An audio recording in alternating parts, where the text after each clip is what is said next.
여러분 안녕하십니까? 지금 헌법재판소에서 그 내부에서 자성의 목소리가 튀어나오고 있습니다. 재판관 이중잣대 안 된다. 그렇죠? 헌법재판소에도 8명 있지 않습니까? 그리고 8명이 다 같은 그 좌파는 아니지 않습니까? 여기도 중도도 있고 우파도 있고 그리고 정의감이 넘치는 분도 있고 그래서 이 헌법재판소 이중잣대로 지금 어떤 결정을 하면 안 된다. 그러니까 이념에 의해서 사실관계를 확인도 안 하고 말이죠. 이중잣대로. 그런 대표적인 자가 누굽니까? 문영배라고 하는 자죠. 이 자가 헌법소장 권한대행을 맡았으면 그 막중한 그 위치를 자각하고 말이죠. 정말 공정하고 정대하게 공명정대하게 판결을 해야 함에도 불구하고 이진숙에서 보여준 것은 너무나 그야말로 끔찍하고 너무나 정말 실망적입니다. 왜 그렇습니까? 이진숙 할 때 그런 얘기를 했어요. 지금 방통위에 2명밖에 없는 이유가 국회에서 추천을 안 해줘가지고 국회 때문 아니냐. 그래서 그때만 해도 국회가 잘못한 거니까 이진숙한테 책임을 물을 수는 없다. 그렇게 아마 판결할 걸로 봤습니다. 왜냐하면 이진숙이는 이틀 근무하고 탄핵 소추가 됐거든요. 그야말로 이진숙을 누가 봐도 직무 정지시키려고 민주당에서 수작을 부린 것을 누구나 알 수 있었거든요. 그렇다면 헌법재판소에서 거기에 태클을 걸어줘야죠. 그럼에도 불구하고 문영배는 누구 편을 들었습니까? 저 좌파 편을 들었죠. 이미선, 정계선 다 마찬가지입니다. 그러면서 이진숙을 탄핵시켜야 된다, 파면해야 된다, 이따위 짓을 하지 않았습니까?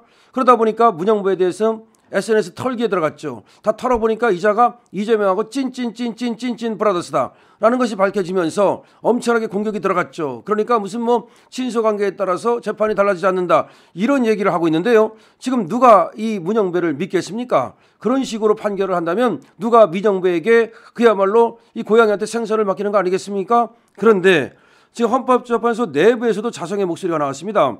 문영배, 이미선, 정정미 그때 맞고 지금은 틀리다. 우리 편을 위한 이중잣대. 그렇습니다. 문영배, 이미선, 정정미, 이 정계선 이거 뭡니까?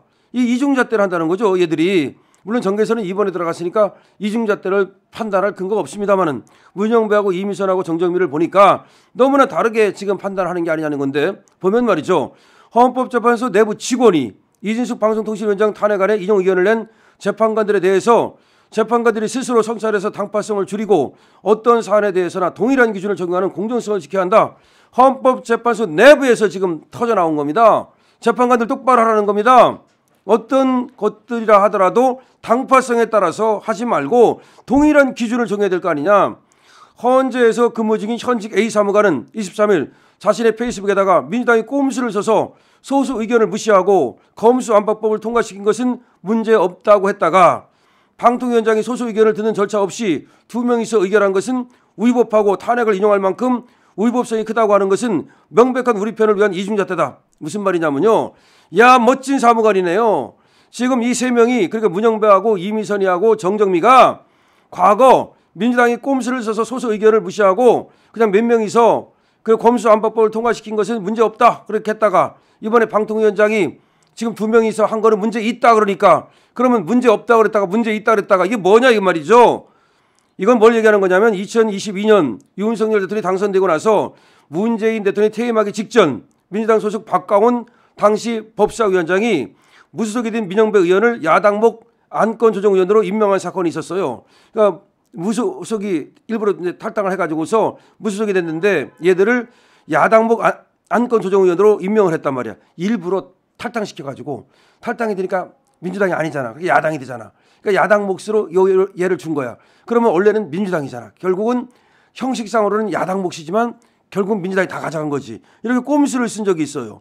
그래서 민주당은 검수안박법 법안 심사를 앞두고 민 의원을 탈당시켜서 야당 의원으로 만드는 꼼수를 부렸던 겁니다. 이것이 그래가지고 이 민 의원의 꼼수 탈당으로 인해서 여야 3대 3이 됐거든요. 그리고서 안건조정위는 사실상 겉으로는 3대 3이지만 실제로는 4대 2가 된 거지. 왜냐하면 민영배라는 놈은 겉으로만 야당이지 실제로는 민주당이니까. 그래서 이제 4대 2로 구성이 됐고 그 법을 갖다가 민주당이 8분 만에 법안을 통과시켜버렸어요. 그래가지고서 결국은 이렇게 꼼수를 부려가지고서 검수안박법을 통과시킨 적이 있어요. 근데 이게 헌재로 갔거든요. 이게 이제 이렇게 꼼수를 부려서 무효가 됐다고. 그랬는데 그 당시 권한쟁의 심판에서 문영배, 이미선 얘들은 무효가 아니다라는 의견을 낸 거야.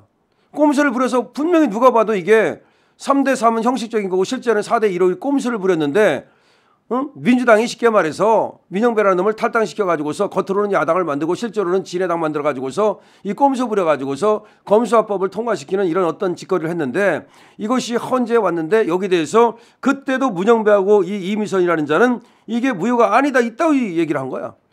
그런데 지금은 왜 그것이 무효라고 얘기합니까? 그때는 무효가 아니라 그랬다가 지금은 2명이 한 걸 지금 문제 삼는 거 아닙니까? 그러니까 방통위원이 원래 5명인데 지금 2명이서 다수결을 갖다가 해가지고서 MBC하고 KBS 이사하고 박문진 이사를 갖다 임명한 거 이것이 지금 무효라고 말하는 거 아닙니까? 그래서 그거 가지고서는 그 방송통신위원장 이진숙을 갖다가 파면해야 된다고 말하는 거 아닙니까? 이 사무관 아주 좋네요. 그러니까 그때나 이때나 똑같아야지 잣대가 똑같아야지 왜 그때는 잣대를 갖다가 이렇게 했다가 지금은 잣대를 이렇게 하느냐. 그러니까 문영배 네놈이나 이미선 네놈녀는 그러니까 결국은 이 당파성에 따라서 판단하는 게 아니냐. 이 헌재 사무관의 얘기입니다. 야, 지금 이 헌재 사무관 정말 멋지게 얘기를 하고 있네요. 지금 그 이진숙 방통위원장의 이 사건이 말이죠. 굉장히 하나의 그 잣대가 됐어요. 여기서 어떤 놈이 그 좌빨이고 어떤 놈이 이제 우리 편인지도 밝혀졌고 누가 이상한 판결을 하는지도 다 드러났습니다. 이번에 문영배는 사실은 아까 말씀드렸던 것처럼 처음에는 말이죠. 바른 판결을 할 것처럼 기대를 갖게 하고서는 싹 손바닥 뒤집어 가지고서는 결국 민주당 편을 들었거든요. 결국 이재명 편을 든 거거든요. 그러니까 문영배는 확실하게 윤석열 대통령을 이제 파면시키자고 할 거예요. 그다음에 이미선 요것도 뭐 하나 많아야, 정계선 요것도 하나 많아야. 요 3명은 이제 확실해진 거고 요 정정미 요게 문제인데 여기도 사실은 여기는 우리 편이라고 생각을 했는데 저쪽으로 지금 갔단 말이에요. 하여튼 그래서 확실하게 말이죠. 얘들이 이렇게 어떤 그 당파성에 따라서 판결을 못하도록 우리가 막아야 돼요. 그럴 것으로 예상은 되지만 그렇다 하더라도 네가 당파성을 갖고서 만약에 판단을 한다면 이 헌재 사무관 얘기하는 것처럼 니들 뭐야. 헌재 사무관이 내부에서 지금 튀어나온 거야. 니들 뭐 하는 거냐. 왜 그따위로 판결하는 거냐.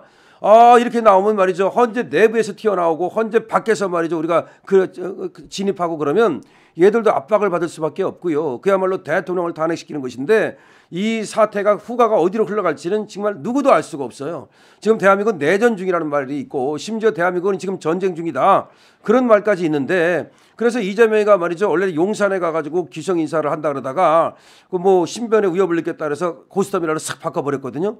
그건 무슨 얘기냐면 저는 그렇게 생각해요. 거기 간다는 것이 밝혀지면 누군가가 거기서 기다렸다가 의회를 갈까봐 싹 바꿔가지고 고스톱이라로 간 거란 말이야. 그만큼 뭐 방검복을 입고 다닌다, 뭐 신변에 위협을 느낀다. 어떻게 된 거야? 왜 그런 거야? 니들이 그렇게 만들었기 때문에 그렇게 된 거라 이 말이야. 그 누구도 이제 안전할 수 없어요. 대한민국에서 만인의 투쟁이 시작되기 시작했다는 말이야.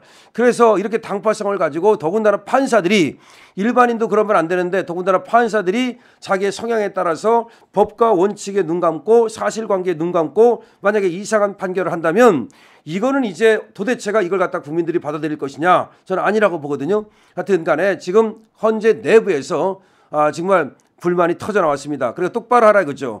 특히 예를 들었어요. 저번 사건과 이번 사건에서 왜 이렇게 달라지느냐. 특히 문영배와 이미선의 이름까지 지금 저격했거든요.